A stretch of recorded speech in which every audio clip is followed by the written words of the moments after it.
sitting comfortably. Hi, this is a short video on how to change the cam timing on an RC36 engine. This is the first version, to turn it into a big bang. Now to start with, you obviously remove your cam cover, and then what you do is you set your timing so that it is on the cylinder 1 there, so you know I've highlighted it so you can see it a bit easier. Okay, so you get a timing there, and then just make sure that your cams are pointing away from each other like that. Okay, and then what you do is I've numbered the camshaft holders so that when it comes to doing them back up again, they're done in the correct order. Right, and then also what you need to do is make sure that the timing marks on the cams, like one there, one there, and one there, if you can see it, and they should line up with the cylinder head face. Okay, so then what you do is once those are all lined up nicely, what I've also done is you can see the two white dots down in there. They are exactly opposite and also in line with the cylinder head face. They are, it just doesn't look like it in the video. So then what we do is you do one at a time, take the bolts out, and I'll show you how to do the cams in a sec. So once you've taken the cam holders off, right, it's literally, I mean the cam will spring up a little bit, but you literally just pick it up, rotate it 180 degrees, and then it'll look something like that. Okay, so then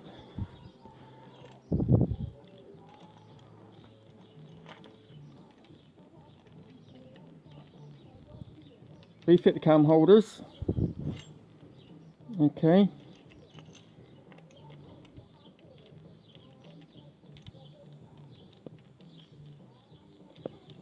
and then torque them down, and those torque down, I start at 7 foot-pounds and then increase it to 9 as per the manual.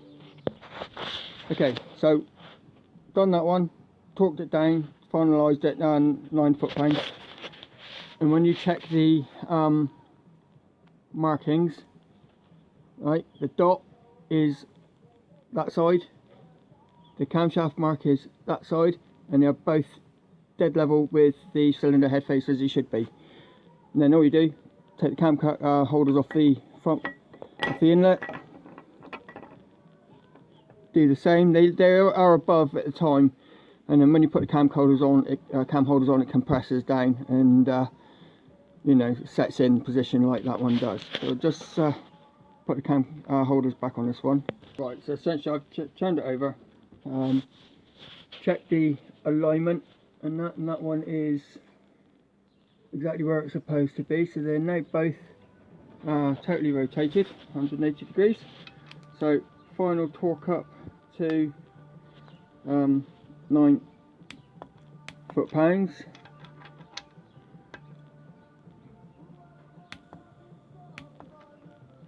Doing it in this makes it so much easier if you've numbered them, because you're not having to sort of try and remember which bloody ones to do next.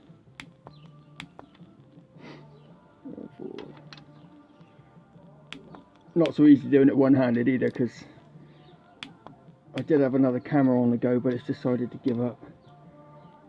So just to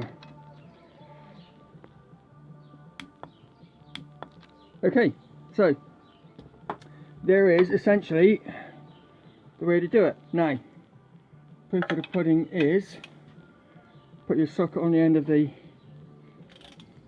crank, slowly turn it over, because the last thing you want to do is bend the valve, which is quite easy doing it like this if you've got it wrong. Taking the spark plugs out to make this easier as well. Spin it around a couple of times.